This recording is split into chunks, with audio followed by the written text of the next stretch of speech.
Para pemirsa yang dirahmati Allah Subhanahu wa taala, setiap insan, setiap manusia yang hidup di dunia ini, kita dan semuanya ingin mendapatkan kesenangan dan kesuksesan. Fitrah seorang manusia, kita dan semuanya tidak akan hidup dan tidak ingin hidup mendapatkan kegagalan, tidak ingin mendapatkan sesuatu yang tidak menyenangkan hati kita. Akan tetapi setiap manusia, setiap insan ingin mendapatkan yang mana kesenangan, baik kesenangan sesaat maupun kesenangan untuk selamanya.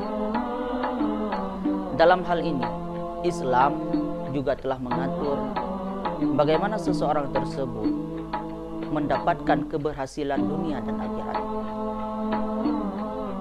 Rasulullah SAW adalah sosok yang paling teladan dan sosok yang kita ikuti supaya kita mendapatkan kesenangan dunia dan akhirat.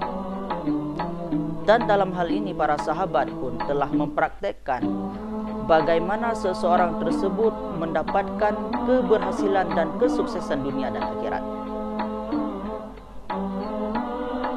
Maka marilah kita renungkan sepotong hadis Rasulullah, min husnil islamil mar'i tarkuhu malayani. Sebaik-baik Islam seseorang maka meninggalkan sesuatu yang tak bermanfaat. Ini adalah buat renungan bagi kita. Hadis ini adalah motivasi bagi kita bahwasanya untuk mencapai kesenangan, untuk memperbaiki Islam kita adalah meninggalkan sesuatu yang tidak bermanfaat. Sesuatu yang tidak bermanfaat adalah sesuatu yang sia-sia, bukan sekadar sesuatu yang haram, akan tetapi sesuatu yang walaupun halal tetapi sia-sia. Maka para sahabat telah mempraktekkan hal tersebut.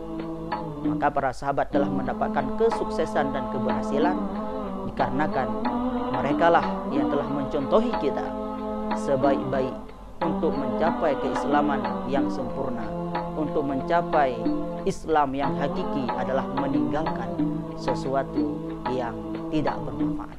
Ini adalah sepotong hadis Rasulullah buat renungan bagi kita umat Islam bahwasanya kesuksesan adalah dambaan kita semua. Hanya ini yang bisa saya sampaikan.